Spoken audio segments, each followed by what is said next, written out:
Welcome back to the All Things Sports Podcast. I'm your host, Julian. Tonight, I am here joined by my special guest, Melvin One Off Schmel. Some of y'all know him as One Off Schmel. Some of y'all know him as Melvin. Some of y'all know him as the GOAT. I mean, he goes by a lot of monikers. I know he got a lot of respect in the streets of New York, all the way to Oakland, California, Bay Area. So first things first, I want to say thank you to Melvin, pulling up, taking time out of your day to come chop this up with me. And obviously, between you and I, we had some back and forth. We was trying to get this going a week ago. It didn't work out, but I think, timing it does its own thing, and you kind of got to roll with the punches. So again, thank you for last week. Thank you for now. Welcome to the show, bro. Appreciate you, Pop. You already know. Like you said, it was already a long time coming. We tried this last week. We had some technical difficulties, which is fine. It happens, but yeah, we're here now, and a lot of crazy shit has happened since last week, so it's interesting. And the AFC East is there for the taking, and so I don't know that there is a more perfect time for this. Legit, perfect. And it was crazy because the conversations we had yesterday, kind of like last week, kind of just got answered this week. So it's nuts. It's nuts. We saw a lot. Oh man. So real quick, let's talk about you personally, because last week we tried everything last week and it ain't really work. But I do want to show love and I do want to give you credit where it's due. You've blossomed into the cannabis industry over the past, I guess, 5 or so years, from the pandemic time to now being in Oakland with roots in New York, and then coming back to New York with everything you've learned and kind of flood the streets with the sauce you got. So obviously former manager at Cookies on 34th Street in New York City, and now you're working with One Off. Talk to us real quick about One Off and what you guys are got going on with that distribution. So basically, One Off is a distribution. So we kind of sell to all the dispensaries in the state. Our job is to push our brands into as many dispensaries as we can. Our first major client was Runts. Everybody knows Runts is a well-known name, been in the 2016. We kind of launched them in the legal market here, so that's kind of our biggest client. We also have different other brands, and we try to see what the market is kind of missing and fulfill it. So we're just trying to be like that new distro, trying to show people like this is what culture looks like, and this is what kind of like the cannabis industry should be. Yeah, it's a great thing y'all got going on. You guys doing events. I mean, I know you did a shout out to the Dominicans out there. You yourself and you did a Típico event that I didn't get the chance to experience. I'm definitely going to the next one. I'm gonna tell you that right now, and I'm gonna try to bring my uncle. I'm gonna try to bring uncle. For sure. But so real quick, I want to real quick. I want to just mention that what you did with that event was something that was, I guess, to some maybe far-fetched, maybe like just something that was a thought that no way you're gonna put this into reality, and you've combined a couple different worlds into one and had a hell of a night and turnout. So congratulations is what I want to say. But yes, expand on that night. Nah, I appreciate you. Obviously, being Dominican, we grew up with this stigma against cannabis. Like they look at cannabis the same way that they look at other hardcore drugs. So I'm just trying to like normalize cannabis and trying to show people, especially the Dominican Spanish people, like, look, this is a medicine. This is not a drug that's gonna derail you or make you go crazy. So I'm just trying to show people like the same way we could smoke hookah, we could smoke weed. You know what I'm saying? The same way we could drink alcohol and drink bottles and get lit.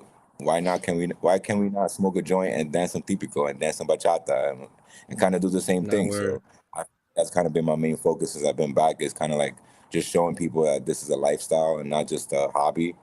Like people could have, this is your career, like I made a career out of this. So I'm trying to show everybody else in New York, like we're far away from the times that we were smoking in the little cuts and being hidden and the cops flipping us and going crazy. I'm trying to show them, like, if you go to different states, there's people making $1 million off of this, and I don't know why we're not. Yeah, and it's just so normalized. But I'll tell you one thing, man. What you're doing is not something that's going unnoticed. I think you're a pillar in the community that you're involved with, and so I just wanted to give you that credit there, and introduce you to the listeners, because this isn't going to be the last time you're on the show, and so we got to make familiar faces familiar with the viewers, and the love will be reciprocated. So, thank you again. I do want to get straight to it now because. What like you said from last week, a lot of things have been answered, and I'm upset we didn't get to put it out last week because you had the jersey on, you had the hat on, and you were shouting your Patriots out. You know what I'm saying? Right now you repping Culture House and shit, so I'm messing, I'm fucking with it. But home base. Before we get to AFC East, we got to talk about the AFC West because it looks like there's a new king, at least for this year. And it looks like we might see the fall of what was one of the greatest dynasties in modern sports. Travis Definitely. Kelce. I was going to say, I just wanted to paint. Go ahead. I was going to say, I definitely see like the AFC West changing dramatically in 1 year. That was insane. And it's just more in the sense like we said last week, the magic is fading. Like you could see Patrick Mahomes is not pulling the tricks out of his hat like he's so used to. So now we're kind of seeing our favorite, perfect example, Travis Kelce, like you said. We're seeing his kind of career kind of like descend. Yeah. And like I said before, bro, I've been saying this shit for like the past 2-3 years. The Chiefs have not looked the same since Tyreek Hill left. I'm telling you, they do not have the over-the-head top, the speed threat, what Xavier Worthy was supposed to be, what Rashid Rice was supposed to be. They're not panning out. They're not the cheetah. So it's going to be interesting to kind of see the Chiefs for the rest of the year and then now the offseason. This offseason for the Chiefs, all eyes are going to be on them. Regardless of how they end the season, this offseason. Yeah, this retool is going to speak volumes. And real quick, I think I got the scenario down in my head. So the season's not over. It's over. You know what I'm saying? But it's not over. And with 7 straight AFC championship appearances, you know what I'm saying? Multiple Super Bowl appearances consecutively. We have to at least, when it's over, we'll say it's over. Right now, there's still hope. And so Kansas City have to win 4 straight games, right? Then the Ravens would have to lose one of their games. The Colts would have to lose 2 games against the AFC. Realistic, because now we're going to talk about it too. 44-year-old Phillip Rivers back in that town, which is absolutely insane. But for we play the Jaguars and the Texans, and those are 2 losable games. And the Chargers would have to lose 3 of 4 versus the AFC. The Chargers play against teams like the Texans, the Chiefs, the Broncos, and another tough AFC opponent. So, like, when you look at that, it's like a parlay. But it's like, this parlay really might slap. You know what I'm saying? Yeah. So, I'm just going to, real quick, before I let you get in, I think the Chiefs season, technically, yes, I've put it to rest in my mind. But the guy who's been watching sports and watching the Chiefs, particularly for the last 5 to 7 years, I can't just count it out yet. No, you can't count them out because at the end of the day, they still have Patrick Mahomes, bro. We've seen this guy, like they say, Mahomes magic. Like, that's the reason why he's like a whole household name already, because of the things that he's done in the sense of the scenarios. Hey, you got to win 4 out and you got to get into the playoffs. Do I feel like it's out of this world? Absolutely not. But for everything else to happen, they're going to need a little bit of luck. Because I don't see the Ravens losing like that. I do not see the Colts losing like that, especially because you see what the Colts are doing. They're trying to salvage whatever they can, because it's tough, bro. I know. It was so crazy, this conversation last week, because it's just such a dramatic change of events, but more in the sense like you can't count them out. But from what we've seen before, they're not as dominant. They're not winning games like they were. They're losing every close game now, when before they were always winning them. So it's just more in the sense like they have a lot of soul searching to do. I feel like they need to dig deep, and it's.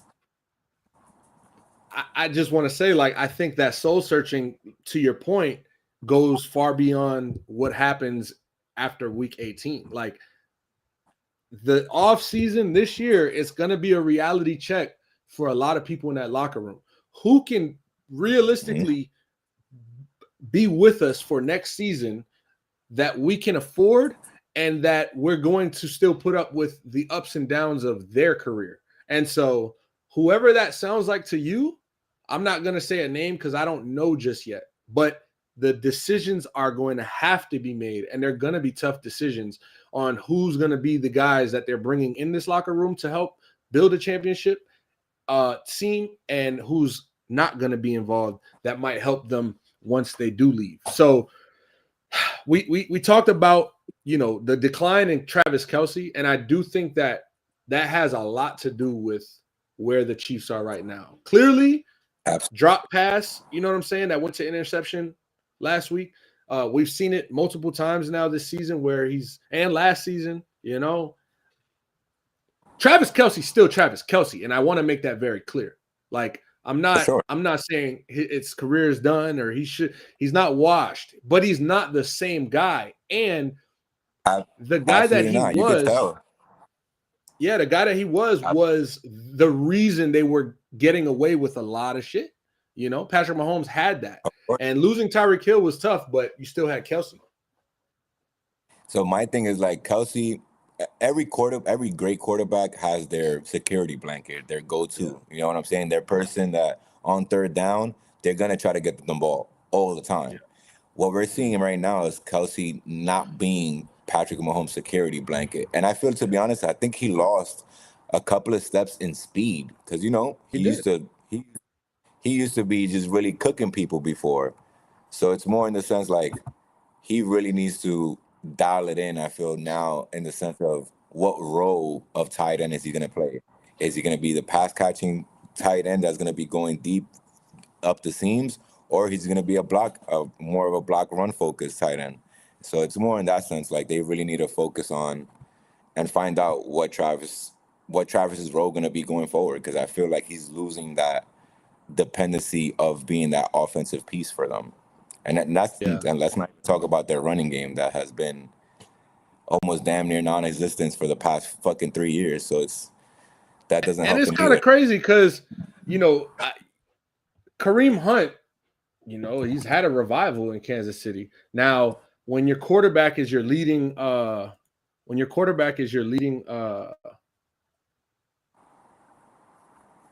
rusher, you know, you got problems. By week 8, Patrick Mahomes is leading the Chiefs in rushing yards. You're like, well, what the fuck is going on with Pacheco? You know? And legit. And Kareem Hunt, I feel like his revival also goes to Andy Reid's system. You know what I'm saying? Like, it's just, he fits that mold so well. So he knows what's his job. So it's more in the sense, like, it goes back to the offseason. Andy Reid is really going to have to shuffle some pieces around and try to see how he could kind of rejuice this offense to what it used to be. People used to be scared of the Chiefs. They used to be hanging 41 points on people so easily in 2-3 quarters. Now it's lucky if they scored 21. Yeah, you know they're swinging all fight. They got to scratch and claw to get their 30. You know, legit. So it's more in the sense like we're seeing a shift and a small rebuild happening within the Chiefs. Do I think they're going to be gone for many years? No, I don't think that, because at the end of the day, they still have Patrick Mahomes. So it's more, they have to get the right pieces. All right. So I got 2 questions for you before we wrap up on the Chiefs. First question, is the dynasty over as we see it? I think the dynasty is over. Because for the simple fact of the dominance is not there anymore. They're not winning games like they were before. Now it's everything's kind of really close, or it's a 1-score game, or they just squeeze it out, or they leave too much time and they give Patrick Mahomes the ball for them to come down the field and kick the field goal. Like, I don't see them, you know, crushing people. And it's like the same thing. Well, it's not the same thing as New England, because in New England, I mean, Brady left. And so that was just like really like what could we do about it?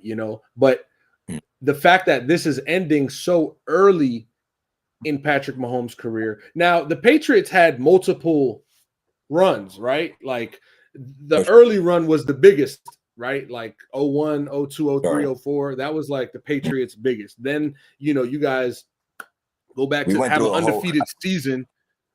A lot of people don't But, realize that. Like we went through 10 years of like nothing. We didn't do anything for 10 years. We didn't win. Like we didn't win a Super well, Bowl or anything.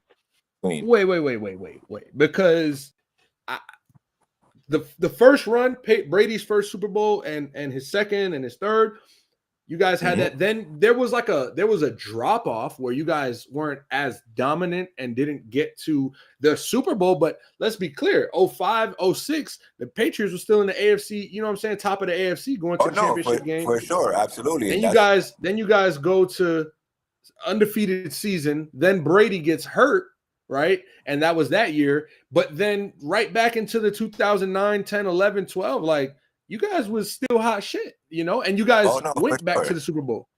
So when was this 10-year gap? That's all I'm trying to. When was this? I'm gonna say like that whole when Brady went down and we weren't hitting the playoffs. Like, that I feel like that little time, because it was. I think it was a shorter time than you're saying, is what I'm saying. Hey, it felt like 10 years for me. It might, fair enough. It might have felt like 10 years, but I'll tell you what, from 2001 to 2019, I recall maybe 5 years that the Patriots weren't up to that standard. No, it was. I'm gonna say it was probably like between 2005 and it was 2005 between 2015.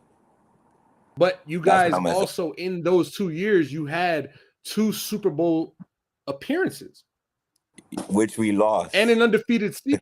But that's not. You know what? Look, I'm not going to do this with lost. you. The reason I brought this up is championship or bust. No, I get that. But the reason I bring all that up is because with Patrick Mahomes, he's still just getting to his prime. He's 30 years. He just turned 30 at the beginning of this year, beginning of this football season. So for them, they have the greatest opportunity to retool around him and keep it fresh. But my second question to you was going to be, do you think Patrick Mahomes remains a chief for his career? Absolutely. He's not going nowhere. If he leaves, that's Andy Reid's job right there. I bet you. Well, I mean, Andy Reid, to be fair, is 70-something years old. I don't think Andy Reid's going to be his coach for the remainder of his career, and I think he has another 3 to 4 years if the Chiefs have a good run in them. It'll all make sense. But they also realistically have to figure out who's going to be, head honcho after or the predecessor, or the successor. Sorry. So I think it's going to be the defensive coordinator. Ooh, Spags. I mean, Spags, bro. is Spags going to remain DC for the next 4 years? You know what I mean? Like, or do they make this move, a little earlier? But I like that. And so I heard the Cowboys, right? I think this was Rich Paul. I was watching Rich Paul and Max Kellerman's podcast. And he brought up, he's an agent. He's got the business mind. And so he was just saying, Oakley, Adidas would love him in Dallas. Jerry Jones, obviously, it's America's team, quote unquote. Now, he does have the ownership stake in the baseball team, right? The Royals. But that doesn't mean he can't move away, And so I just think that there's going to become a time in his career where he has to make the decision. And it's not going to just be fiscally versus statistically. Like, I think he's going to find an opportunity in the near future to leave Kansas City and still be in a good competitive state. But it's really going to be his heart that has to make the decision. Does he want to do that? And so I get why you would say, I see him staying in KC, because, I mean, they've built a big thing over there. I just don't see him leaving because, like, at the end of the day, listen, there's athletes. You know what I'm saying? They're not married to nobody. They could go anywhere, and money speaks. And I feel like whenever he does want to test free agency, teams are going to be throwing him the bag. But Yeah. from what we've seen before, throwing the bag to one player doesn't mean you're going to be winning championships. So it's more in the sense, like you said, he's going to want to go to a contender. Somebody's going to be able to win at that moment. I think it's going to probably be something similar to like the Tom Brady situation. If he does leave, he wants to go somewhere that all the pieces are there. They're just missing him. They're just missing a quarterback.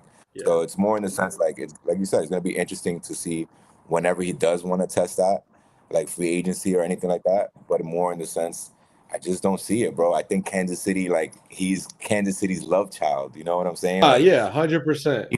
100%. People in that city, like they look at here's him. my thing though. Like behind the reason I ask is because I just mentioned he just turned 30 years old. Like this guy has another 10 years to go plus. Sure. And so it's a long time. Like he has more time to play than he's already played. You know what I'm saying? And so like when you put it into that perspective, you realistically have to like believe that there's a big chance that, all right, this isn't forever, because the forever one team thing is very much few and far between. And granted, GOAT status, right? Like Tom Brady has that. And Tom Brady left. I understand it was super late in the career, situation came, coach, owner, quarterback. It was, and shit happens in relationships, right? Like, I don't think Andy Reid and Patrick Mahomes have a Bill Belichick, Tom Brady relationship. I think it's much stronger and cleaner and more organic. But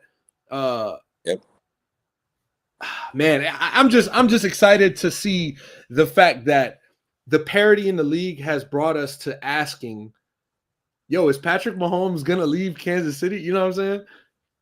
Bro, it's to the point that in the beginning of the season, we would not think by week like what we 12, 15 now. We're thinking about, oh, look at that, week 15, that we're gonna be thinking like, hey, the Chiefs are over, the Chiefs is done. Like no one thought that, especially this season. So it's surprising, it's telling, and like we said, this offseason is gonna make or break them for sure. Hey man, we're talking about one of the greatest quarterbacks of all time already. Let's talk about a Hall of Fame quarterback who now was a finalist, but is not going to be able to make the Hall of Fame for another minimum 5 years, based on the fact that he's going to come back, start another NFL game for the Indianapolis Colts. I mean, let's just let's give it up for Uncle Phil. You know what I'm saying? Shout out to Phillip Rivers, because I just think the guts. His 7-9 kids. Like, this man got a team. He got a baseball team at home. My man said, yo, you know what? I'm tired of dropping y'all off. I can still sling the ball. I don't know if you've seen the videos today of him in practice. Yo, my man still slinging the ball, sidearm, still got the rock. Yeah, this is my only thing. That he's there slinging it, but it's more in the sense like, what scares me is the speed of the game. He's been gone for so long, and the game has gotten so much faster. So I feel like I can't wait to see this Sunday, obviously. I want to see him. I feel like he's going to come in and just go Joe Flacco. He's going to just throw for 300 yards first game back. I think he's going to air it out, bro. And like I told you before, I think the Colts have all the pieces for him. Like, they got the running backs, they got the receiving cores, they got the tight end. Like, that offense just needs somebody to sling the ball. So I feel like, obviously, I wish you were in a better situation with better options, like maybe like a Jacoby Brissett, or even like someone like Jameson Winston. I feel like those two people, I think like those two guys will be a better option, obviously, than Phillip Rivers coming out of retirement. Hasn't been in the game for fucking almost 10 years almost. So it's more in the sense like five. Like I said, those 5 feel like 10 because it's kind of crazy. Because even before he left, we kind of see his decline. So I'm interested in seeing how he plays, bro. I'm excited. I feel like he might go for a run, bro. I think he might run. Hey, listen, Shout out to everybody in the chat right now. Everybody tuned in. You got Raymond in the chat. He said he's betting on Phillip Rivers for 200 plus passing yards this Sunday. And look, bro, I'm all with it. That's what I'm saying, bro. I think that's all he does. All he does is throw the ball. Like we're talking about. All right, so let me, because I'm obviously the residential Colts fan, so I gotta stand up for us and explain things to people that don't necessarily get the way things are going. Now, I want to be very clear. This is very questionable. Right? This is very questionable, and this is very much, we were on the brink of a great season and playoffs and winning the division because we finally got a quarterback who can do it for us. Freak accident. We trade 2 first-round picks for a goddamn corner, which I agreed with at the time, and I still do. Our quarterback ends up getting hurt, and so everything is on the table now. Like, you have to consider, what are our options to still make the playoffs and still compete for the division? Because Shane Steichen, head coach, Chris Ballard, general manager, jobs are on the line at this point. Like, jobs were on the line last year, and we've been giving them shit for the last 3 years.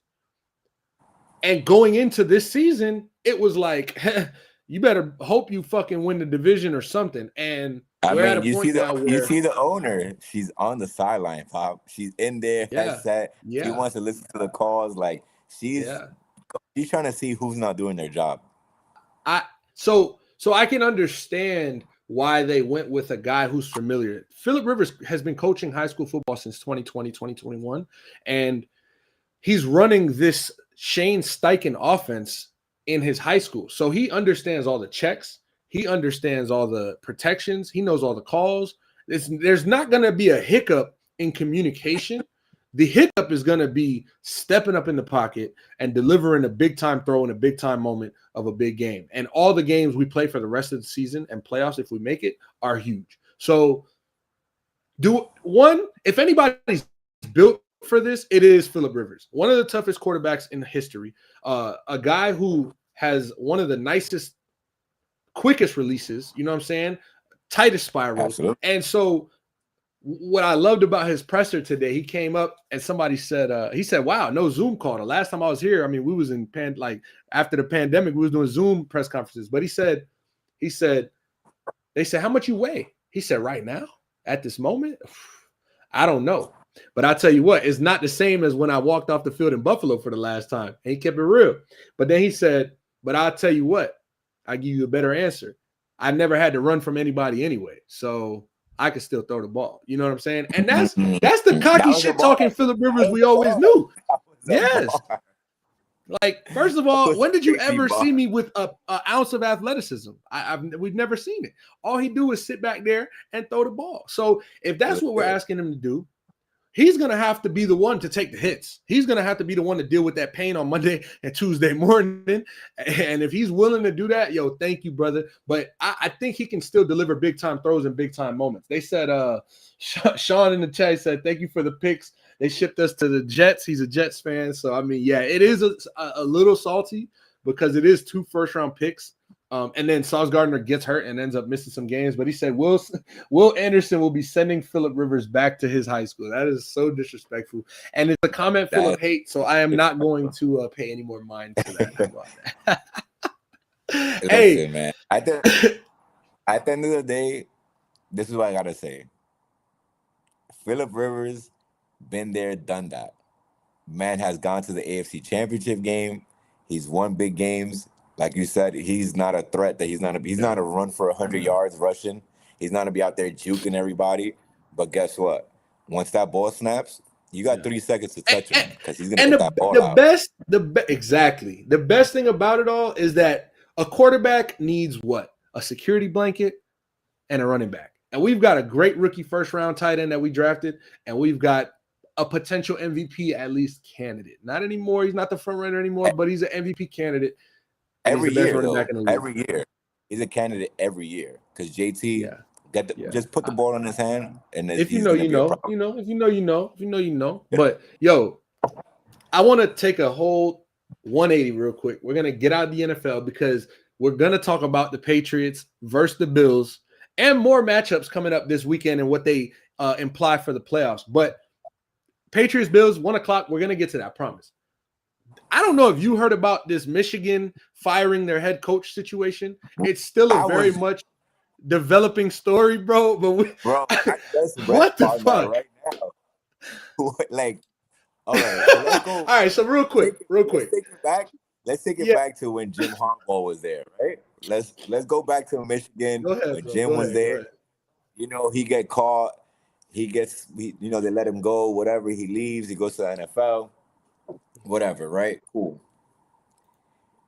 I don't know if you remember when he got suspended, and the head coach that got fired today, he was like he was stepped in. I don't know if you remember like his emotional ass like post game interview that he was like crying on the field. And he was like, like ever since then, I saw that and it just, I don't know why that just sat with me wrong. It just looked like, damn, like he didn't give me a head coach vibe. He gave me like that, happy to be here vibe. Yes, the equipment manager. they let him coach today. Just happy. I'm just so happy that like I'm here and oh shit, I can't believe I got the opportunity to coach this team. Yeah. So it's more in the sense like I read the report, I read the article, and I said that he had like an inappropriate relationship with a staff member or whatever, and like that's what it was, and they supposedly like they looked into it, they did an investigation, and it came out. This is my thing.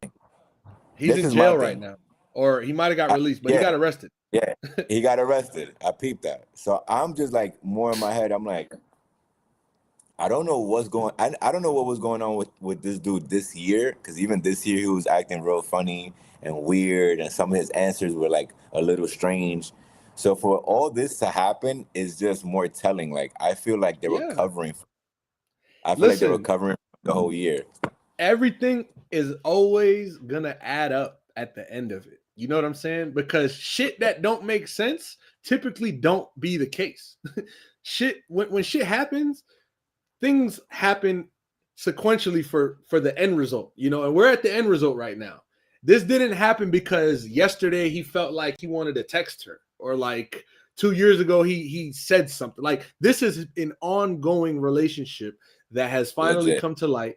And bruh, did you hear that he gave her a 55% raise annually from $55,000 to $90,000 on payroll? Like, this is all documented. And so everything is coming to be. Now they're saying there's reports that he got her fired. I don't want to, fired, pregnant.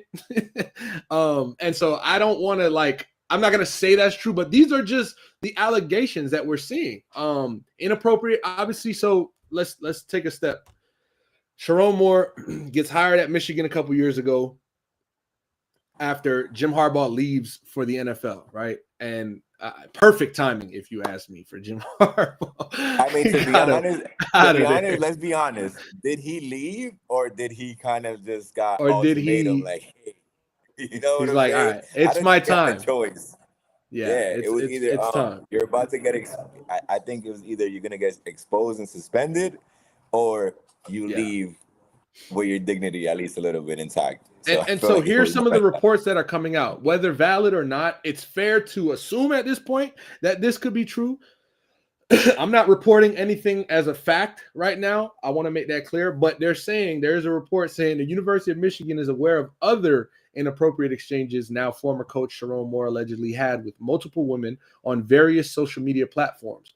These exchanges generally involved attempting to meet up with women on dinner dates, sometimes under the guise of social visits during recruiting trips. And so, this is just somebody who's so in over his head on what the F he's doing. No, yes, I 100%. This is what happens when you let the equipment manager become the head coach. No one man should have all that power. Come on, bro. Like, look what he was doing, bro. I'm not gonna lie. You know what this is giving me? Urban Myers, bro. Brother. This is giving me Urban Myers. This is giving me Urban Myers 2.0. The Urban Meyer vibe. This is the Urban Myers crazy. It's the Urban Myers. Yo, real quick. So apparently with the arrest, that came from him going to her house and whether pleading with her to, I don't know what the pleas were, but they said that he was outside the crib, boombox style, like, please, no, chill. But like, you know what I'm saying? Like did he aggressively enter the crib? Did he use? They didn't want to announce what it was that the charge is. But again, everything will make sense in a matter of days. I have a famous saying. Shout out to Jay Boogie, one of my ex co-hosts, beloved brother of mine. When some shit, because we would have this thing where we would be on ATS Pod on Thursday evenings after 10 p.m. And I feel like that's the sweet spot when breaking news comes out. I don't know, but we would be on a podcast and we would see some shit. And we're like, or right after we stop recording, something would hit the phone and we're like, wow, we just finished. But the phrase is, we got to let this one develop. That's what we used to say. With this story, oh, nah, I'm making up every little side quest story that sounds funny. Because what are you doing, bro? You know, you don't coach Tulane. You coach the University of Michigan. This is one of the most storied, one of the biggest college football teams in the history of the sport. Top 3 biggest college football programs in the state. For how many how many years? Like, what are you doing? Bro. You getting the keys to a kingdom. It's sad that text girls on the side. Like, come Michigan's on, bro. coach gets caught up in this. Michigan State's former coach got caught up in some shit a couple years ago, and it was on some sexual assault. You know, that was Mel Tucker. And listen, Mel Tucker got a $95 million deal. 10-year, $95 million deal. And thankfully for the Michigan State University, they were able to get out of that with like $75 million coming back to them. You know, it was like an unfortunate situation with, you know what I'm saying, with again, sexual assault, that shit gets tricky, and there's no room for jokes in the Michigan State case. Scenario. But in this case with Michigan and like just having a relationship with another staffer, it seemed as it was consensual. That's what it kind of sounds like to me. Brother, get a grip on life. Like, go. You have a wife at home. What's going on? You know what I'm saying? And whatever, bro. That's embarrassing. These coaches like forget. They forget that they think like they're only in the national spotlight on Saturdays. Like, no, bro, brother. your life. Every single day. And in college, bro, to be an NFL head coach is like a huge thing. And obviously it's like I guess, bigger thing than a college coach, however you want to look at it. But like the college head coach kind of holds more on his shoulder in the sense that like you're doing it for the program, you know, and like for these kids that are there right now. Yeah. And so doing it for these young men. You don't coach these grown ass men, you know, who's already established their life and their career. Like you got 19-year-olds who you're trying to set an example for. And this is what you're doing, bro. Come on, bro. You don't deserve to coach football anymore. You know, you don't deserve to be a life leader anymore when you are alleged to cheat on your wife and with a staff member and then get arrested about this shit. Like, whoa. And then you're on recruitment trips trying to link up with girls. Like, what are you doing? You trying to screw players' moms and shit, bro? Like, come on, bro. Like, this what you coaching for, bro? Go coach the rec league, bro. You can coach a rec league, and it's go right there to the youth league right here. I swear, you might even have a drive. Go do it with them kids, and you can get any mom over there you want. Go scoop them up. Like, what are you doing? I would bet a lot of money that we don't see a black head coach in Michigan for a long time. And it's as much as like I am kind of joking, it's just like I could see that happening and the black ball, you know, from these last two. Bro, can we talk about LSU and Brian Kelly? That whole situation? Brian Kelly witnessed a death in his fucking practice and didn't even bat an eye. So fuck Brian Kelly, first and foremost. No. Secondly, in my head, it's just like this is the extent that colleges and universities would deal with certain people. You know what I'm saying? Yes. It's the tolerance level. Yes, the tolerance level goes so far when it becomes versus, you know. And I'm over here putting up my light ass melanin. But you know what I'm saying? One is dark, one is light. But that's what I'm trying to tell you. Look And at the then LSU situation. He's leaving go with ahead. his money, bro. He's leaving with his money. You know what I'm saying? Bro, Like, that's a lot bro, of money they you had to got pay him. fired. How are you leaving with all your money? Yeah. But That boy, homeboy, that boy, Coach Ed Orgeron, he was coaching LSU a few years ago, back in like 2019 or so. Then he ended up becoming like an assistant at Miami. But before he was fired at LSU, he just went on a podcast. I forgot who he was with. He might have been Busting with the Boys with Taylor Lewan and Will Compton, Barstool Sports podcast. But he was like, listen, because they talked about. One, there was two things I wanted to bring up about this. They talked about NIL, right? And so these days, NIL is, you got a bag for a student. They're gonna come to your school. Now, he said they were like, yo, with the SEC, it was kind of like y'all had NIL before there was NIL because y'all been paying people. You know what I'm saying? Like y'all been paying these boys. And he said, oh, the only difference with NIL now is that instead of walking through the back door with the money, we just come through the front door with the money. And he was like, I'm joking. And it's just like, no, this is the reality of what college football has been for the last 20 years. and this I'm is not the thing breaking news. So crazy, real quick. bro. The other thing Ed Orgeron said was when he got fired from LSU, I forgot what the number was that he was due, but they said the AD brought him into the office, and he said, hey man, have a seat. He said, all right. He said, things ain't been going too well around here lately, and your name ain't. And then he's like, yeah, no, I get it, you're right. He said, we're gonna have to relieve you of this position, man. I said, I understand. He said, but we do owe you. Let's go with north of $70 million.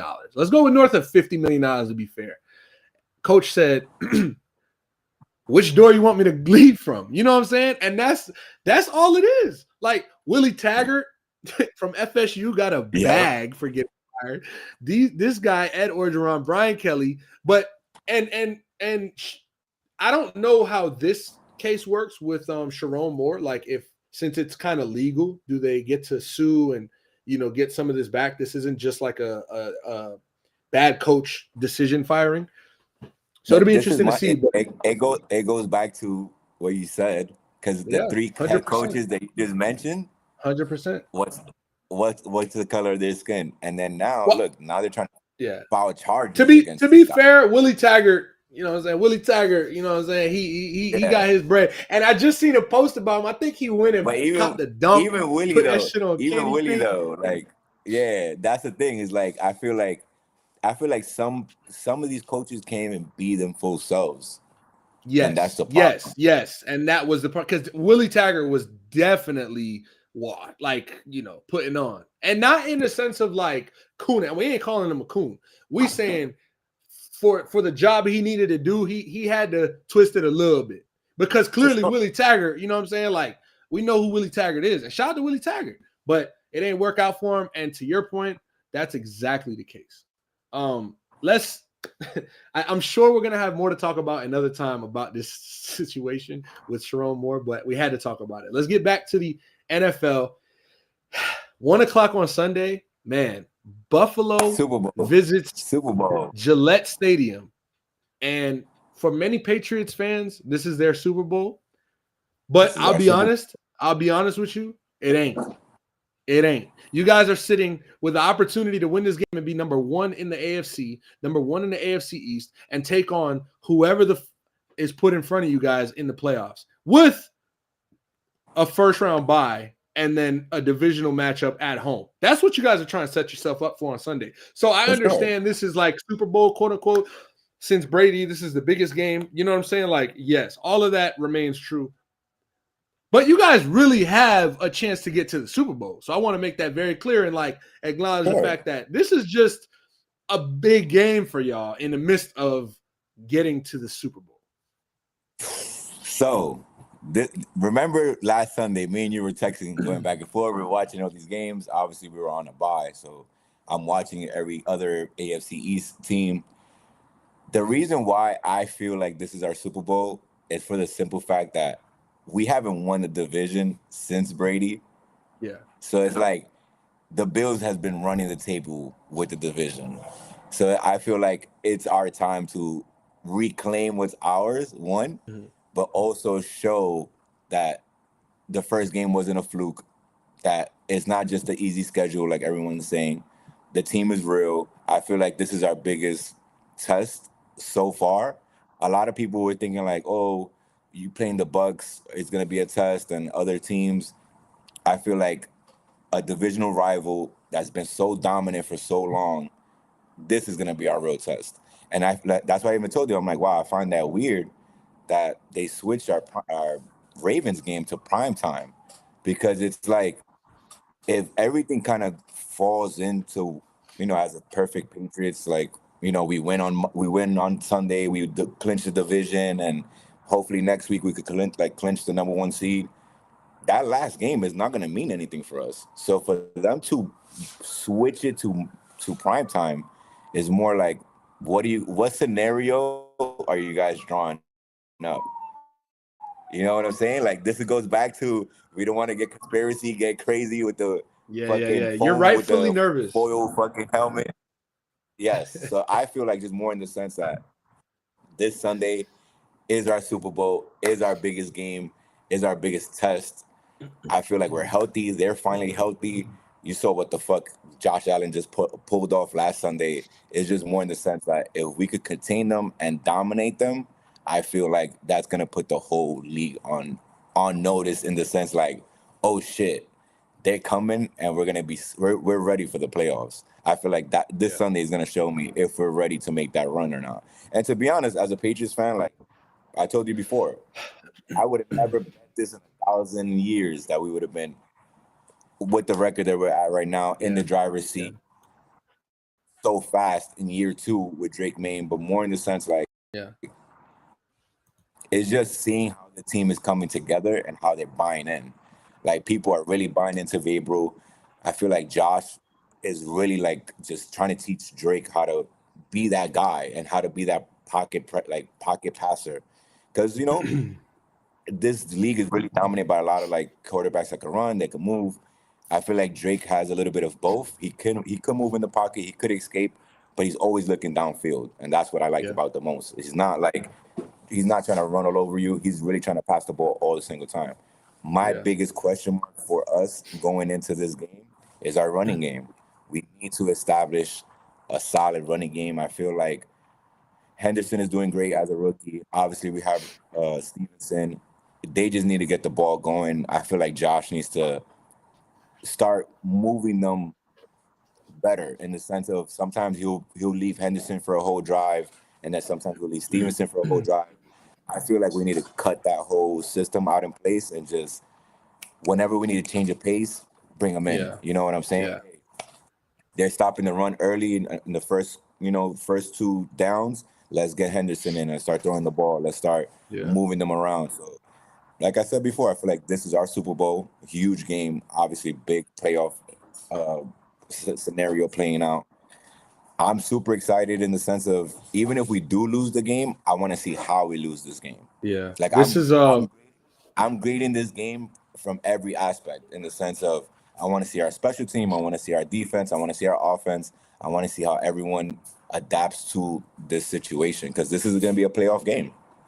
I'll tell you what, last time you guys was out there on that field, was that a Sunday night or Thursday night? Monday night. That was a Monday night. It was a Monday night game. And every facet. I remember last week I told you, I was like, yo, the Giants are going to beat us. They're going to get help. I thought Jameson Winston's going to play. He's going to light us up. And you guys on every phase of the fucking ball dominated. And so, yes, it was the Giants. And this is the Bills. Real quick, Raymond in the comments said, I think experience wins this game. I got Buffalo winning. And then he said he got a Diggs masterclass, but they're taking the L. And I wholeheartedly agree with experience winning this game, because, Mel, I'm not going to lie, I think Josh Allen is going to go into Superman mode again. And we're going to see MVP Allen at his best on the road. And he's going to prove that, like, bitch, the reason I won the MVP last year is because I could still do this. And don't get it twisted, for all the little ups and downs we've had this year, the Bills still want to win this division, and it's still ours until it's not. And I'm not saying the Bills are going to win the division, but I do believe the Bills do win this game and make it one step closer to winning the division. Now, I want to, talk about what you were just talking about in the sense that you want to change things up, like as far as this running scheme, right? Fresh legs, maybe switch it up a little, be more often. Thank you. I'm just in the realm of like, if it ain't broke, you know what I'm saying? Like y'all boys 10-3. You know what I'm saying? So like whatever y'all got going on right now is working. And now what I will say is I think that you can take this game on Sunday as a benchmark and say, you know what, that was probably the toughest competition we faced, the highest stakes we faced all season so far with this group. We need to take a lot from this game and go forward with that. And whether that's a loss, take, it's good and bad either way you got to take.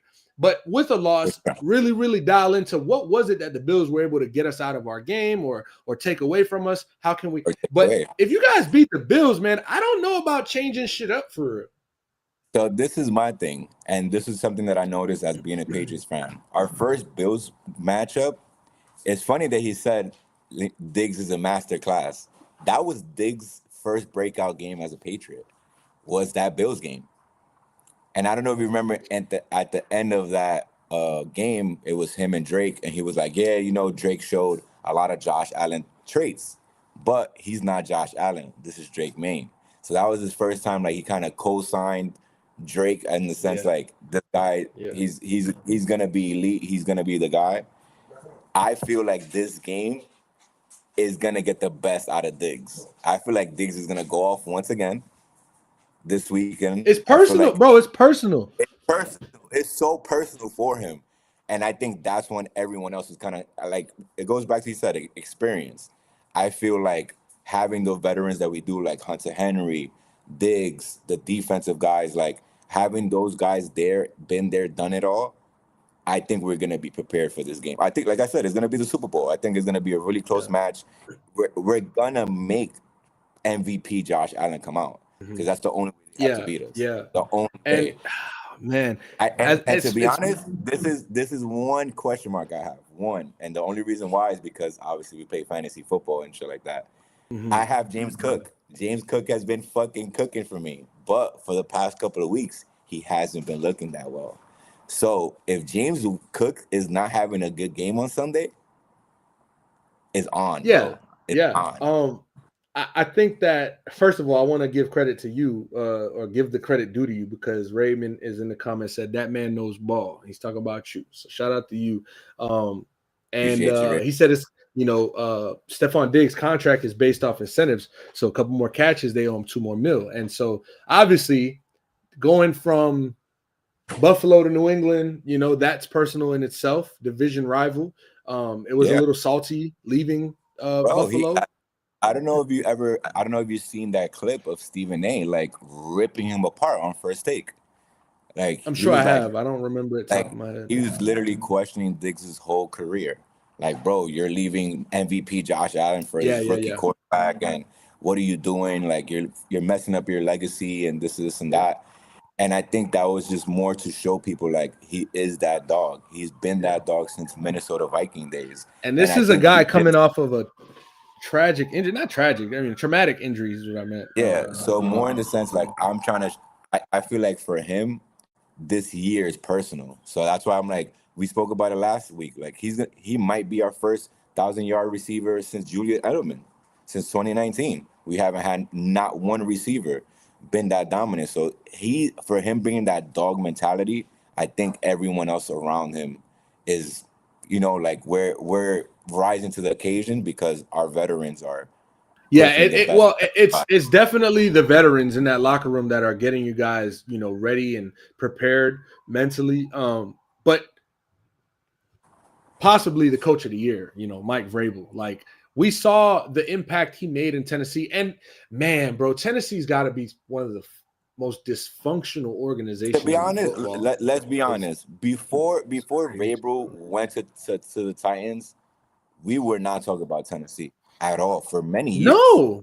Many years, bro. They went to the AFC Championship.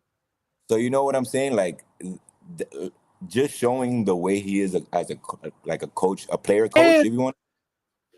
He real got quick, bro, everybody. that Tennessee Titans team almost beat the Bengals when the Bengals went to Super Bowl 2022. Yes. So like they were very Let's close. let's not remind, like, this is painful as fuck for me to even say as a Patriots fan, but let's not forget this is the Tennessee Titans team that sent Brady off. Yeah. Like, I will Yeah, never and you don't forget think Tom Brady's Vrabel, you know what I'm last saying? pass. Tom Brady's last pass as a Patriots was an interception to Logan Ryan. I will never forget that shit in the end zone. Former Pat, bro. That's crazy. Pat. And the crazy shit is, if you follow Logan Ryan on Instagram, he be trolling. I'll tell you what, I don't follow Logan Ryan on goddamn Instagram, but go ahead. But he be on Instagram like really bigging up the Tennessee Titans all the time. But then he kind of like trolls. He show a little love. Oh, he trolls them. He trolls them a little bit in the sense like, yeah, I had to leave to become this, and like, it's a little salt you can see. Yeah. But more in the sense like, I could tell that moment for them, for the Tennessee Titans team, for that year, that was everything. Like beating the Patriots, like being established, like you said, almost going to the Super Bowl. Like that's. And let's be very clear, their quarterback was Ryan Tannehill, bro. Like you would have gave Cam Ward. I mean, I don't even think the Titans are in a position to draft Cam Ward if Vrabel's still there, because he's getting you an 8th overall pick. You know what I'm saying? Like 9th overall pick. He's too competitive for that. And what he's brought to New England, I fuck the Titans, bro. We talk way too much about him just now. What he's brought to New England is priceless. It's just priceless, because they were gonna go through a scenario where post Bill Belichick, who's going to be the guy? Who could be the guy? And who better than former Super Bowl champion, former player, former pass-catching linebacker / tight end, Mike Vrabel? You know what I'm saying? And it's just very storybook. So shout out to him, because I do have to just, credit the fact that what you guys have is based strictly, or starts at the top with him. For sure. And like I told you last week too, I think also Josh McDaniels coming back is a huge monumental piece to the offense and to even the team, because like you said, they come from the Bill Belichick era. They know what it is to do your job, come in. But now I see like the swagger a little different now. I see like a lot of more people having fun, but also like taking it serious in the sense like, it's way looser. You know what I'm saying? Yes, way looser in the sense, even when you could tell when the players are talking to like the reporters now, it's not so stone, so media trained. For sure. You know what I'm saying? Not so. Hey, we're on our way to Buffalo. You know what I'm saying? Like, I know y'all would trade all the bullshit for that and championships every year. You know what I'm saying? Like, let's not discredit or disrespect that standard, because it built the legacy that it did, and it did what it needed to do. However, I think it comes to a point in time where some things run their course, and that Bill Belichick militant style organizational functionality is like past tense. And so but there's, to your credit, even now in college, remember, like that hard nosed military style program is not working no more with the younger generations, with the kids. I feel like that was Bill Belichick's biggest thing, he was not adapting to the times and not understanding that, the society's changing, the game is changing. Like, now we got social media. Now there's so much more access. There's so much more cameras on the field and everything else. So it's like, I think Bill was having a tough time, like, letting the public and regular people in, if you want to say. He was trying to just still be super secretive and super hard-nosed. And I think that was rubbing a lot of younger people the wrong way. I feel like a lot of younger people don't want to play for a coach like that. So that's what's crazy. I'm not even surprised what's going on in North Carolina right now. Like, I knew his college career was real quick, because I was gonna bring that up. And I do want to say it was very underwhelming, yes, Mel, but he had a top to be safe, I don't have it in front of me. If I'm not mistaken, top 15 recruiting class. And so that just still says the respect is there and the intrigue is there to play for a Coach Belichick. For sure. And so, he at the end of the day, he's an NFL developed, like he can develop talent. You know what I'm saying? Oh, absolutely. Absolutely. This is what I was going to say. Like, perfect example. When you're a younger kid and you're looking for a little league team to play in, your parents are going to want to play with a coach that they can relate to. Not that you can relate to, that they can relate to. Yeah. So more in the sense, like, I could see, perfect example, if my son wants to go play college football, I'm going to look at what team, what coach is going to have the most similarities to me and could get him more NFL ready. And you hit it on the money. He develops NFL players, bro. He knows what NFL talents are. So yes, it's crazy. So hey man, shout out to Bill, shout out to Vrabel, shout out to the Pats, man. It's been a fucking great year. I did not think in year 2 of Drake May's career we were gonna be seeing 10-3, top of the AFC, already beat the Bills once. Like what's going on right now is monumental for the traction that you guys have gained and going forward, what you guys can do in the future. But a lot of things still hang on the balance of the last 4 games of the season. Let's transition into. Go ahead. You got your last words on the Patriots? I'm excited. Like the last 4 games. Yeah, like, man. I told you it's gonna make or break us. I feel like the Bills game and the Ravens game, those are my 2. I'm holding us to the highest standard. And I'll tell you what. You might not think it means much to you in week 18, but the Ravens, that game is gonna be huge. It's gonna make or break their season. Yeah, it's gonna make or break their season for sure. Especially the way the Bengals been playing, and we've been talking about Joe Burrow too. So like, it's crazy. That whole division is up for grabs itself. So let's talk about Dallas Cowboys. Raymond wants to talk about the Dallas Cowboys. He said, can we talk about the Cowboys' possibility of making the playoffs? They're going to lose to the Bills and a game against the Commanders. They will lose to Bills and a game against the Commanders. I'm just going to set the scene real quick. Okay. I don't see the Bills on their remaining schedule. I see Minnesota, Los Angeles Chargers, Commanders, and Giants for the rest of their way. Now, maybe he was talking about another team or so. But as far as Dallas is concerned, Minnesota, Chargers, Commanders, Giants, they can run the table. I can see that, no problem. Now, them running the table, going to 10-6-1, is not going to be enough for them to make the playoffs. So what else has to happen for them to get in the offs? Let's take a look here. And by the way, I think the Eagles got to lose 2 out of 4 games just because of the record, if I'm not mistaken. And I think that's the only thing. I think they just need the Eagles to lose 2 games. So if I'm not mistaken.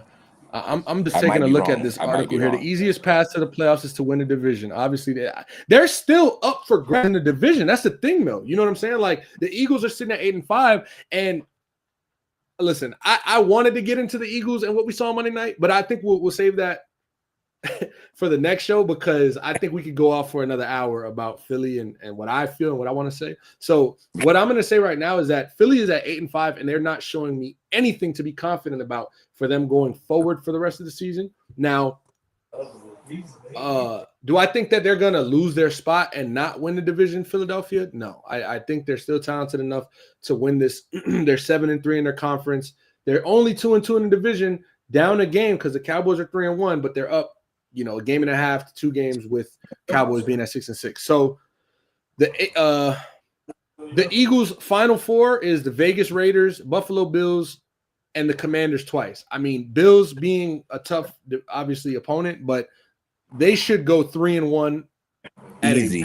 Worst case. You know what I'm saying? Worst case scenario. I see them running the table. I see. Yeah, like they should win that game. No, they should win that game versus the Bills. Like for the simple fact that they need a confidence boost right now. They need to show that. Listen, I understand what happened weeks 1 through 15, and I'm not saying that they're not gonna find magic from now to the Super Bowl. That's not gonna happen. But they don't need to find magic. They just need to get back to what the fuck they were doing. And I understand that, yes, the offensive line is taking a step back. Yes, Kevin Patullo is not the same OC as last year, but you guys have pretty much the same roster construction and a GM who has and will do anything for you to get every player you need. So, like, there's no excuse. Real quick, I do want to go to the comments. Shout out to Dante. He said Mafia. He's a Bills fan, so he said Mafia. But he said Raymond said the Eagles got to lose 2 games. They got to lose Bills and Commanders. I'll say this. In terms of Dallas, ever since the George Pickens trade and the the offensive emergence, if that's even a fucking word, I've been a big fan. You know what I'm saying? Like watching George Pickens, watching CeeDee Lamb, and unfortunately he got hurt. He probably missed this week with a concussion, so that's big. But you know what, man, and bear with me. Who the real fans and followers and listeners, they understand that I do got a little ADHD, you know what I'm saying? So sometimes my mind be over the place and I'm trying to pick and choose what thoughts I got. But just when I hear Cowboys and then I'm like, wait, CD's hurt. Wait, George Pickens is the number 1 receiver. Wait, we just saw how bad that looked when he played as the number 1 receiver and the lack of effort. Hopefully he heard everything that they said on Monday, you know, and is on Friday morning and said, I'm on a contract year and I'm wide receiver 1 until further notice when CD gets back. So I have to play with maximum effort and I owe Dallas my effort minimum, you know? So like right now it's not promising because of what we last saw from Dallas. However, I do think that their offense is still a firepower and they're going to play against JJ McCarthy or 9, whatever you want to call him. I think they should win that game. It's a Sunday night football game, and they know what's at stake. So, as far as Dallas is concerned, man, do I think they make the playoffs? Realistically, I think it's too late. You know, they needed that win in Detroit. I think they dug themselves into a hole that's too deep to get out now. And then on top of that, I feel like you said, their offense, you could see it firing all cylinders with CD in the lineup. But him not being in the lineup, it takes away a lot. Because once you start doubling George, it's kind of like their wide receivers are really thin. So it's more like, okay, cool. Now George is number 1 wide receiver 1. Who's the wide receiver 2? Turpin? Like, you know what I'm saying? Like, I forgot what bro's name is. Number 19. I forgot his name. That's your point, though. So that's my point. It's more in the sense like there is. Other than CD and freaking George is like, who else are the top receiving cores there? Like his tight ends, obviously, always Prescott loves his tight ends, so that's always going to be a possibility. But they're lacking running back because Javonte Williams is nasty. Don't get me wrong, but he's not really killing it. Like, you know, he's not running all over the place. I think that they chose up. Right, like they started this season running that ball, and Javonte Williams has had a lot of good games this year, and he's been a big part of why they're so successful. But I do think over the last few weeks, if I'm not mistaken, Javonte Williams or the Cowboys have gone away from running the ball as much as they have, and they've been just kind of letting it fly. And it's worked for them in moments, and then we see moments where it's like, we need to get back to establishing some sort of ground game because you can't win in the league just throwing the ball 50 times. And so I do want to go back to the comments real quick. Raymond said, blame Sherman for Pickens' masterclass. And then Dante said, no, thanks, Sherman. Don't blame him. Obviously, on Amazon Prime after that game on Thursday night, Sherman ripped him a new one. And they did on ESPN as well. And, bro, deservedly so. I mean, Dante and I had a conversation where we didn't have a conversation. We had he had his part and I had my part. And it was like, he's frustrated that Sherman is talking so crazy about Pickens. And I get it. Like, damn, bro, you on TV, you're supposed to be the homie, you know what I'm saying? You're supposed to be vouching for the NFL guy, like whatever. But you got to call it like you see it when you're getting paid to talk about it. And what George Pickens did in Detroit on Thursday is inexcusable by every mean of a wide receiver one and a team that is desperate to win the game so they can keep their playoff hopes alive. That's just a flat out plain vanilla way to look at it. And if you see it another way, and that's just your prerogative and how you want to see things. I can't force that about you. So real quick, the last comment, Raymond, you got to comment why you said this, but he said all caps, never mind. This man don't know ball. So I don't know what it was. He's a Cowboys fan, by the way. He's talking about you, but he's a Cowboys fan, by the way. So I want to know what specifically you said. That's like, what the hell did I say? But now he's okay. Let's do this real quick. Jameson Williams, right? Detroit wide receiver 2. We were having a discussion, a big debate, Raymond and I, about him. I got him on my fantasy. Who do you think is wide receiver 1 in Detroit, and who do you think wide receiver 1 in Detroit should be? Brother, that's a silly question. We kind of all know who's wide receiver 1 in Detroit. Oh, just answer the question. St. Brown, bro. What are you talking about? Okay. St. Brown and you think he should remain wide receiver 1? Of course he's gonna remain. All right, listen, bro. You know, not everybody see it the way we see it. That's all I'm saying. So, like, I just wanted to make sure. I want to listen. I just wanted to. Brown has been their consistent wide receiver. Brother, you don't got to explain it. You know what? I'm gonna shut up. Go ahead. I'm gonna shut up. Go ahead. Like, so St. Brown has been their most consistent wide receiver for sure, in the sense of just being that threat, being that deep ball threat. What's happening now is that St. Brown is so nasty that he's separating so much space for everyone else. So in the sense, like, is it Khalif, right? What's his name? Khalif Raymond? Raymond? Yeah. Right? Everyone at one point thought he was going to be wide receiver 1 because he was cooking. But what happened? He kind of just faded off to the darkness. Now you hear his name when it's like a last minute 40-yard pass, like out of nowhere. He just comes out. Oh, Khalif Raymond. It's called this. Like, he's just known as being the speed guy. Now with with J-Mo, I feel like they're using him more as a slot receiver, in the sense that he has to be that person to open up the middle of the field, so St. Brown could be that deep ball threat. So that's why I feel like now they have J-Mo moving more in motion, moving him more from the left to the right side. So it's more in the sense, like, I could see where people are saying J-Mo's moving now into that wide receiver 1 conversation, because he's getting the targets. He's getting more targets now. But I still feel like the game's on the line.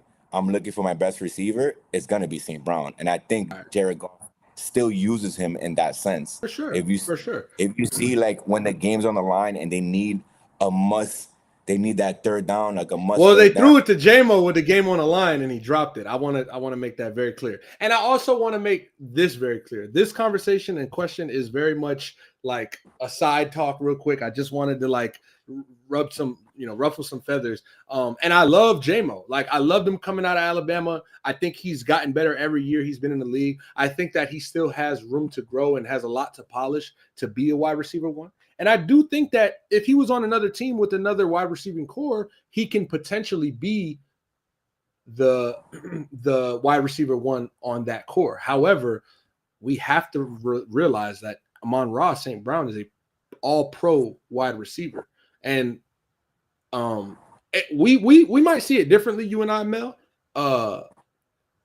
where I look at J-Mo as the deep guy. You know what I'm saying? He's the shot play. He's the big, explosive, deep guy, shot play guy. And Amon-Ra is going to work the middle and work the edges and work the short, short to intermediate.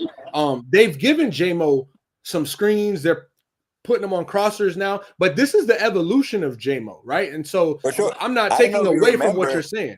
I don't know if you remember, but even the head coach was like, I'm not doing right by him, because remember I had him for fantasy. So in the beginning of the year he was very inconsistent, not there.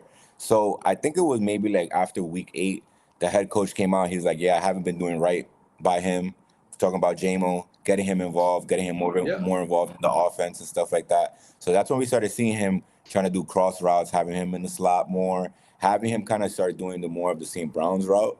like you were saying, because like St. Brown's he's been their deep threat. He's been their corner route guy. He's Everything. been Yeah, everything, everything.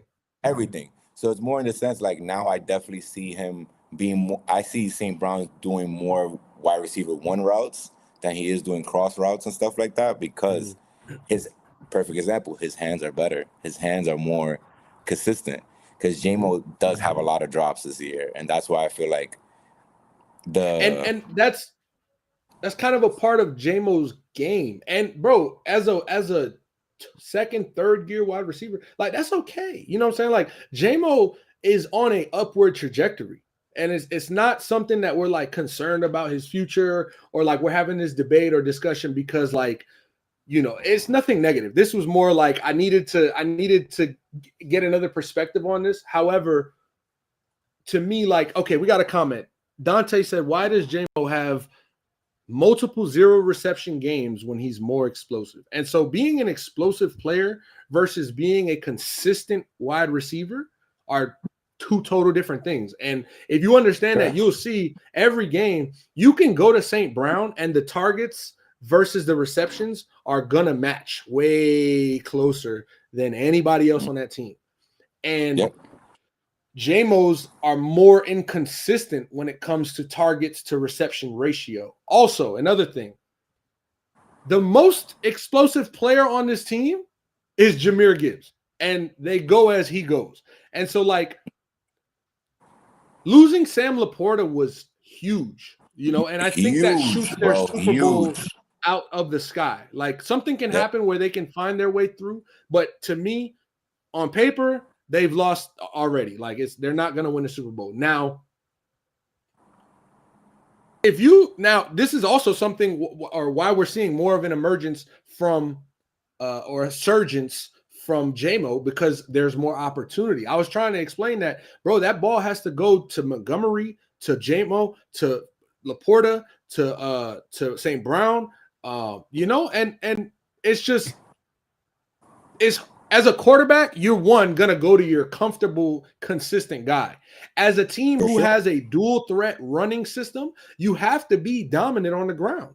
And so when it comes to throwing the ball and you only have 27 to 30, you know, 2 on a good day pass attempts, I'm not saying JMO shouldn't get it. JMO should get a lot of attempts, bro, like a lot of targets. He's a great wide receiver. He's a very good wide receiver trying to get to the great level. But the inconsistencies and the fact that you do have a better sure shot wide receiver one and a MVP caliber running back there, it just overshadows what he's doing right now. And that's just the nature of football. It's an 11 on 11 sport. You know, if it was basketball, you got this, you know, if you got three guys on the team, let's move the ball around, cool. Every possession, you're getting 90 touches a game. You know what I'm saying? As an offense, 100 touches, but you're only getting 60 to 70 touches a game on offense. You're trying to run that ball 35 times, half of that time.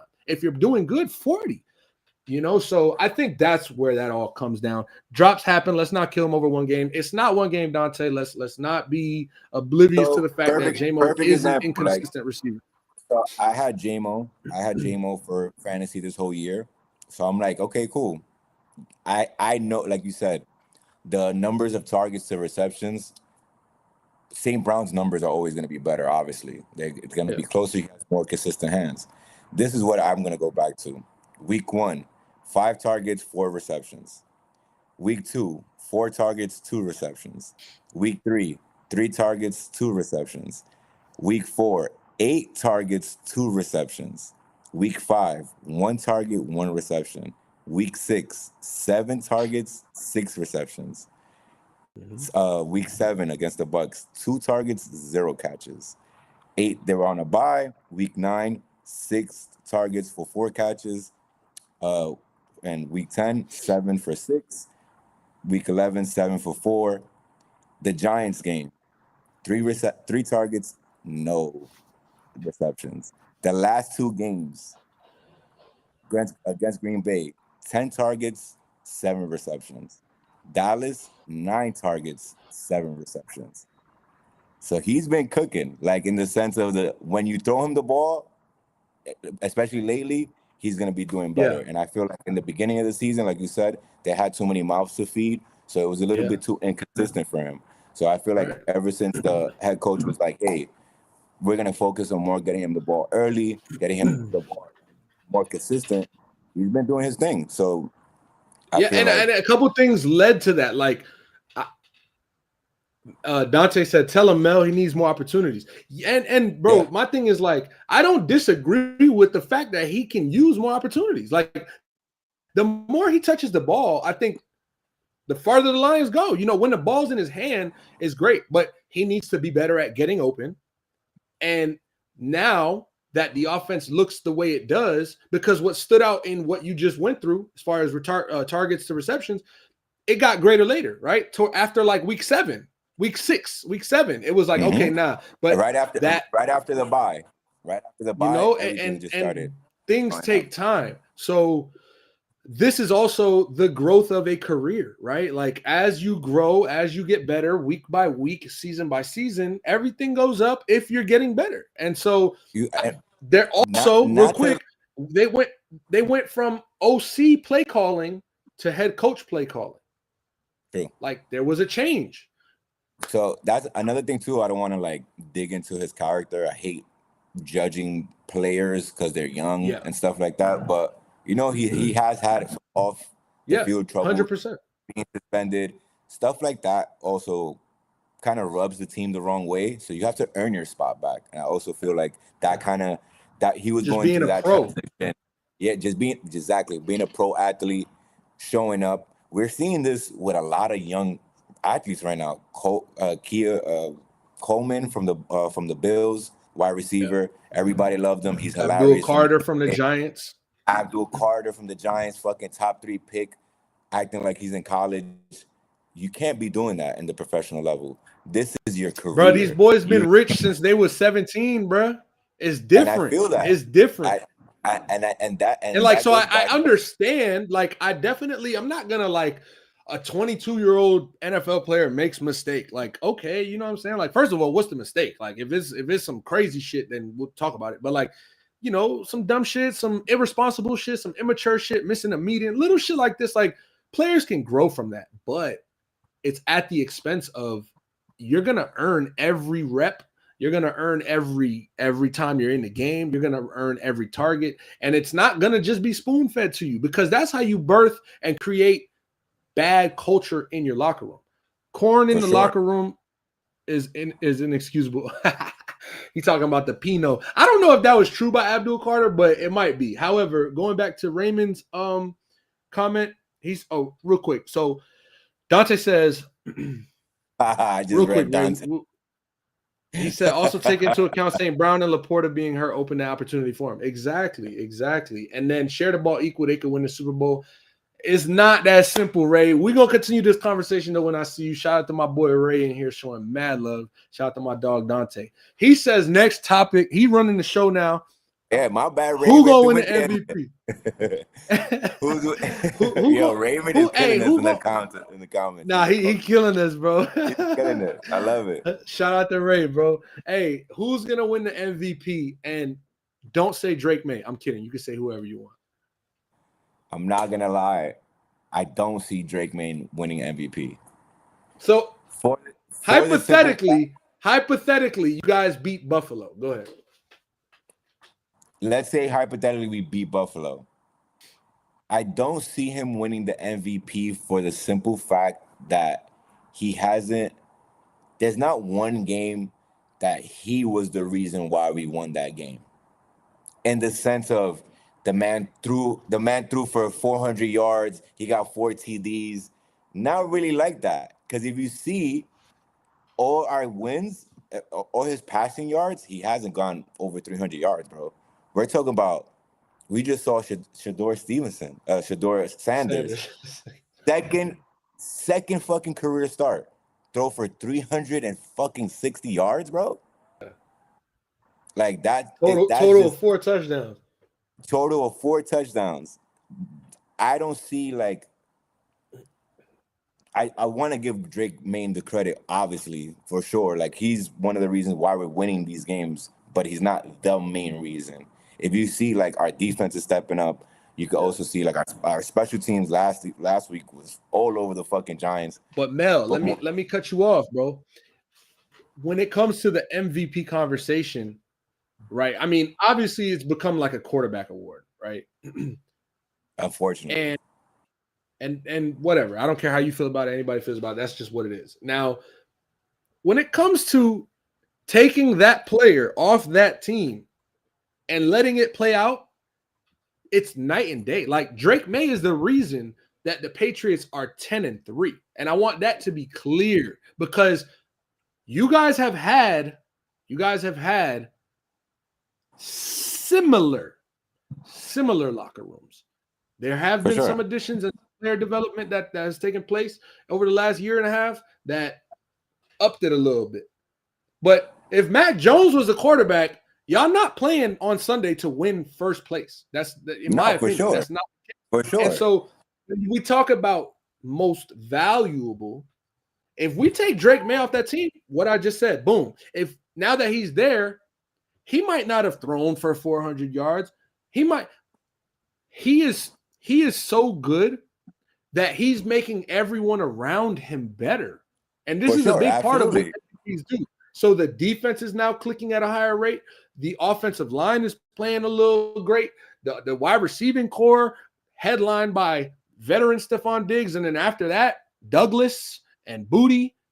Like, it's not a star-studded core. Hunter Henry is just a nice tight end veteran that you guys can plug in. But Drake May is the reason. Austin Hooper too, low-key. Whatever. Bro, Drake May is the reason that it's going. And Vrabel, like, again, I do want to give a lot of credit to him being a Coach of the Year candidate and his impact on this team. But again, bro, I just have a hard time looking at the Patriots without Drake May. And I'm like, yeah, that's crazy. Now, this is my thing. This is what I was saying back again, and I gave Josh McDaniels credit. So remember, Josh McDaniels also, when he has rookie quarterbacks, perfect example. Mac Jones looked great when Josh McDaniels was the OC. Yeah. So it's more in the sense. It's like, definitely the creativity factor. And Josh McDaniels has been an all-time play caller, for the last 15 years. Like, for years. It's not new, right? People forget what he did with Tim Tebow and the Broncos. Like, that's kind of crazy. Yeah. They forget. I mean, obviously he went to Oakland and, like, it didn't work out. But when you're a coordinator, it's not head coach. Yeah, exactly. One. Like, I could go off some of the names that they hired, and it's like, wow, you remember that guy? Wow. So, but back to the conversation. Back to the MVP conversation. My MVP, Stafford is definitely the number two. You want to know who my MVP? Yeah, because you're not saying Stafford and you don't think it's May. That's crazy. So I was gonna say I think it's either gonna be Matthew Stafford, because I have him in fantasy too. So I have him from like QB. So I've seen what he's doing, but I'm not, bro. I don't want to take away, truly, bro. And you're gonna think I'm crazy. I don't want to take away from JT, bro. Let's not steer away what the fuck this man did to you gotta, like, yes, Daniel Jones was playing great. He was being the quarterback that you guys need. But look at the stats that JT was putting up at that time. 100%. My thing is, bro, MVP. Look, first of all, I'm never going to argue against someone saying that they think a Colts player should win the MVP. I 100% agree. But realistically, we ain't see a running back win this shit in how long? And also, just last year, Saquon Barkley, whose numbers, like, had JT continued the rate he was going, which that's another part of this thing. It's a long season. We still got 4 more weeks left for names to make impacts, right? And so Saquon Barkley could have won that MVP last year. And it didn't go to him because he doesn't play quarterback. So, like, realistically, I get it. Yeah, JT, I mean, 4 3-touchdown games. Come on. Nobody's doing that. That's like he's putting That's up what I'm saying. LaDainian Tomlinson numbers. I don't know if everybody was there when LaDainian Tomlinson was there, but LaDainian Tomlinson, we can't say that name and not open your eyes a little more. Like, oh wow, I remember that guy. You know, like so to even compare a running back in 2025 to LaDainian Tomlinson, you got LaDainian Tomlinson stole a nickname. That's LT. Yeah. Like, Legit. so not to bring it so far away, I can't see the NFL giving it to JT, especially with how now shit has gone over the course of the last 3 weeks, and Phillip Rivers now with the Colts. Like it's teetering the shit show line. But Stafford, I think what did it for what kind of put the salt taste to me was like losing to Carolina. And I want to give a lot of credit. Yo, Carolina, I think they're going to win their division. But that loss was, you know what I'm saying? And it kind of left a bad taste in my mouth. Pause. I'm looking forward to Drake May having a great game, whether they win or lose. I think he's going to be efficient, and I think he's going to take care of the ball on Sunday.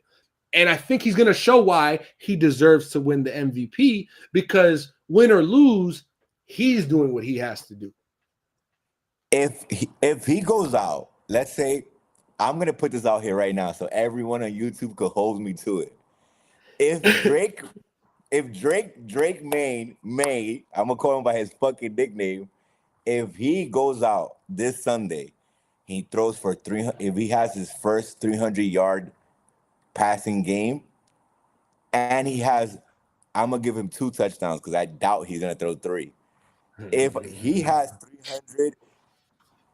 300 yards with 2 touchdowns, he's my MVP candidate for the rest of the year. There's nothing you can tell me about it.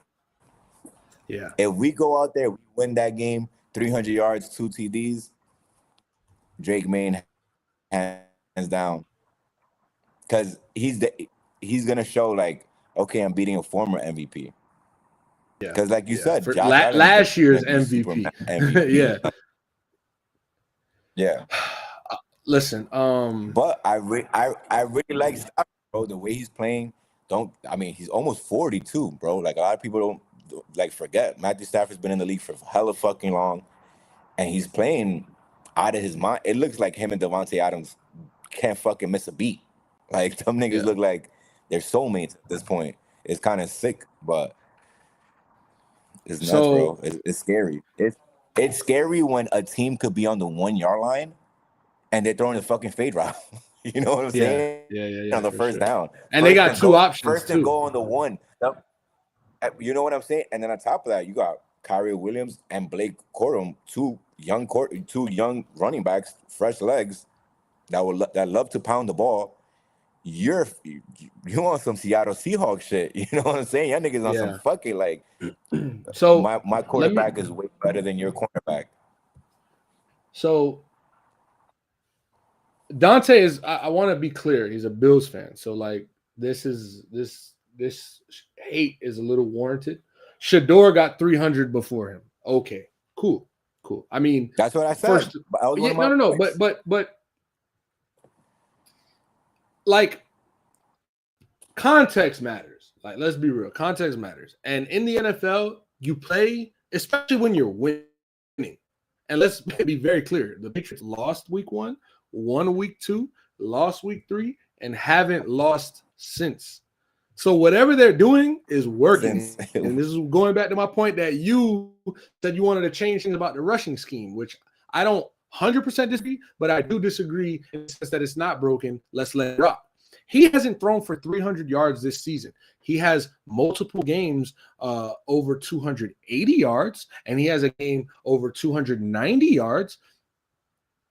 He only has 6 interceptions on the year, and he has the second most yards in the league. So the efficiency is there. Third best QBR. Like, we're not going to act like he can't sling the rock. He is actually has been touted the best deep ball thrower in the league. So let's not be too much of a hater before we get the facts straight. Now back to the next comment I wanted to talk about. He said Jameer and Christian McCaffrey are just as good as Jonathan Taylor at that position, and I just want to say I don't disagree with the fact that in general their prototype, their physical attributes are one and the same to an extent. And Christian McCaffrey, we could take him a step further with his versatility, right? Like he catches the ball. He doesn't even just run the ball. He can catch the ball.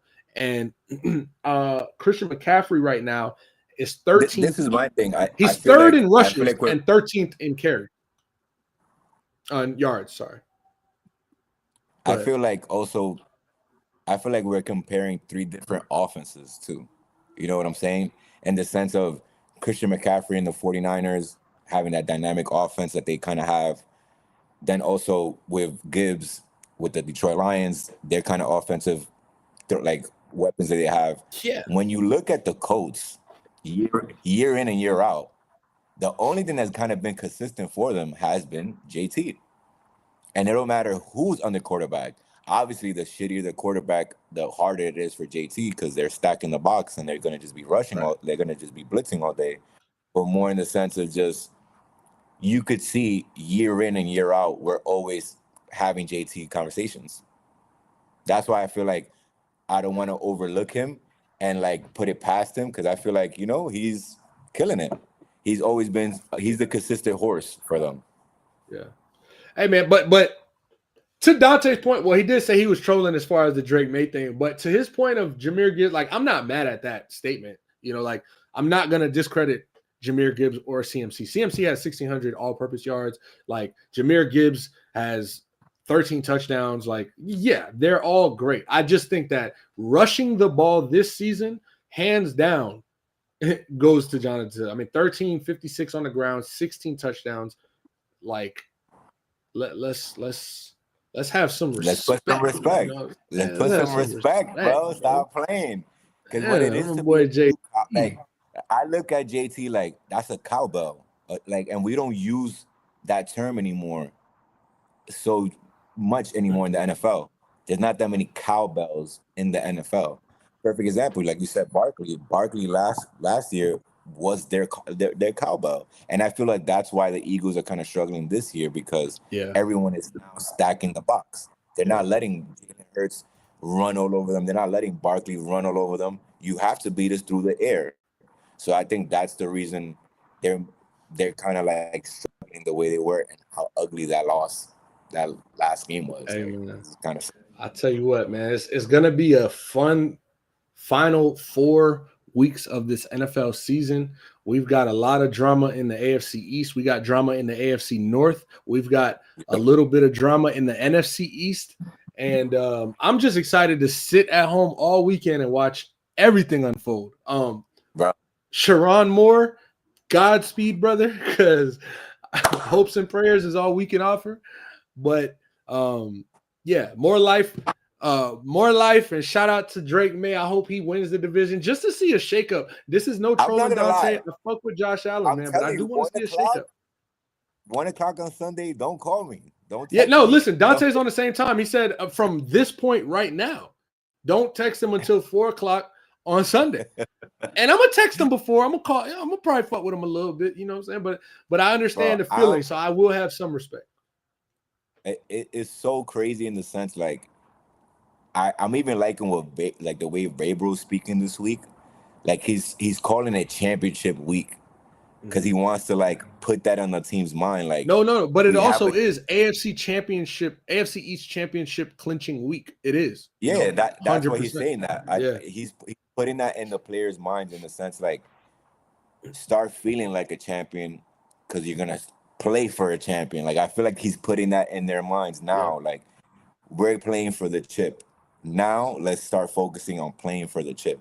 Fuck all this like the division is cool, making the playoffs is cool. Let's try to win this chip. So I'm excited. I'm seeing a lot of like good quotes and like the way the team is getting prepared for this week. That's what I'm telling you. Like this is our Super Bowl. I'm ecstatic for Sunday. 1 'Cause o'clock, I'm not Foxborough, if Gillette. I swear that what's your boy's name? The Bills fan that's on the chat? Dante. I'm gonna Dante. tap y'all in. Yo, Dante, I'm letting you know right now. If our defense comes out playing like the way we played against the fucking Giants, my brother, you are in for a long fucking game, bro. Because Hey, when I tell if you, the Bills come out with that bullshit that they pulled last week versus Joe Burrow, if he let me don't throw tell those you, 2 interceptions, that's not happening for the simple fact that the play calling at that point was horrible in the Bengals because you're yeah, up. Why are you still throwing the ball so often? yeah. Waste clock, run the No, ball. but I was saying in the sense of like Josh Allen and the Bills better not come out flat the way they did last week Oh, nah, and for had sure. to like bank on that miracle or funky situation for them to come back and win the game. Like they were supposed to lose that game. But Absolutely. I again, we're talking about the Bengals, we're talking about the Patriots in 2025, and it's 2 total different directions right now. So shout out to the coach of the year and the possible MVP, man. You guys got it going on right now, and I gotta give you guys the credit. I used to hate the Patriots growing up. I don't really have no hate in my heart for them no more. I just listen, I'm gonna end it here. 44-year-old Phillip Rivers. Let's go, Gamer. baby. Yo, Mel. I'm putting $100 money line on the Colts this week, bro. I'm telling you, bro. Chill out, bro. I'm telling you, bro. I know Rivers gonna come out and do it, bro. Father Time got nothing on this man, bro. Say less. This man brother. got 12 kids. You think he can't handle NFL? He need to win this shit. Come on. That's funny. Yo, Mel, I appreciate you, bro. I appreciate you pulling up. We went overtime probably. Like we've been on here almost 2 hours now, and it feels like it's been 30 minutes. So shout out to us. Shout out to you. Shout out to One Off. You know what I'm saying? And hopefully I get you back on here soon. Absolutely. You already know, Julian. I appreciate you having me on here. This shit was mad fun. Obviously, just talking some shit. The chat is hilarious. Shout out to the chat. Shout out to the chat. We might have to go out and get some drinks and watch a game on a Sunday with the chat. You gotta listen, bro. Listen, bro. Pull up. We outside. Have to do that. But you already know, I appreciate you, man. pal. Thank you to everybody listening, man. If you was in the comments, if you was listening, shout out to you. It's all love. Follow, like, subscribe to the video, subscribe to the channel, like the video, and all that. Mel, where can they find you on social media? One off Schmel, the number 1 off Schmel, SCHMEL.